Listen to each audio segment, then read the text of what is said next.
அது மட்டும் இல்ல, இன்றைக்கு ஸ்டாலின் ஒன்று சொல்றாரு, எடப்பாடி பழனிசாமி வாய் மூடி இருக்கிறார். பாராளுமன்ற தொகுதி மறுவரையில் என்ன தகவல் சொல்றார், அதுக்கு என்ன பதில் கேட்கிறார் ஸ்டாலின் அவர்களே. ஏற்கனவே உள்துறை அமைச்சர் மரியாதைக்குரிய அமித்ஷா அவர்கள் தெளிவுபடுத்தி விட்டார். நாடாளுமன்ற தேர்தலில் மறுவரையில் தமிழ்நாடு எந்த விதத்திலும் பாதிக்காது, எந்த விதத்திலையும் சொல்லியாச்சுல்ல. ஆனா மத்திய அரசை குறை சொல்ல வேணும். அதுக்காக இதை இப்போ கையில் எடுத்துட்டு பேசிட்டு இருக்கிற முதலமைச்சர், இன்றைய முதலமைச்சர் ஸ்டாலின் அவர்கள் ஏற்கனவே மத்திய அரசாங்கத்தின் சார்பாக மத்திய உள்துறை அமைச்சர் மரியாதைக்குரிய அமித்ஷா அவர்கள் தெளிவாக சொல்லிவிட்டார்.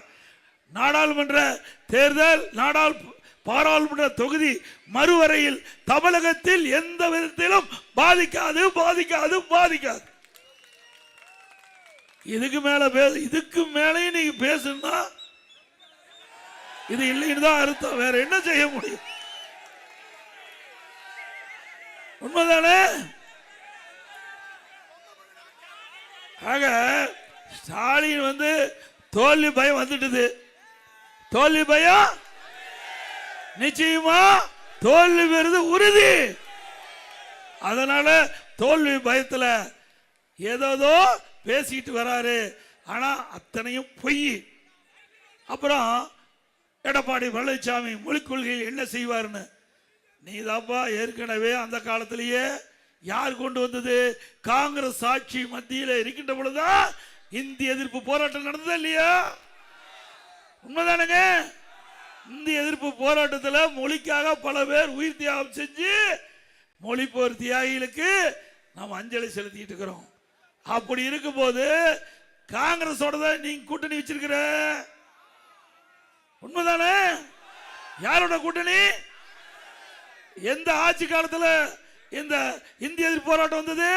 மத்தியில் காங்கிரஸ் ஆட்சி, மாநிலத்தில் காங்கிரஸ் ஆட்சி. அந்த காலகட்டத்தில் தான் வந்தது.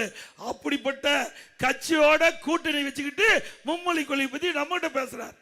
இன்னொன்னா இவருடைய குடும்பம், திரு ஸ்டாலினுடைய குடும்பம் சிபிஎஸ்இ பள்ளிக்கூடம் நடத்திட்டு இருக்காங்க. சிபிஎஸ்இ யாருகிட்ட எல்லாம் பேசிட்டு இருக்கிறீங்க? மக்களை எப்படி எல்லாம் ஏமாற்றுறாங்க பாருங்க. பேசுவது ஒண்ணு, செயல்படுவது ஒண்ணு. ஆக இப்படி இரட்டை வேடம் போடுகின்ற முதலமைச்சர் இன்றைய முதலமைச்சர் ஸ்டாலின் அவர்கள். திரு ஸ்டாலின் அவர்களே, அந்த காலத்தில் ஏமாத்துறீங்க, இப்பெல்லாம் ஏமாத்த முடியாது. பேச பேச லைவ்ல போயிட்டு இருக்குது. விஞ்ஞான உலகம், விஞ்ஞான உலகத்தில்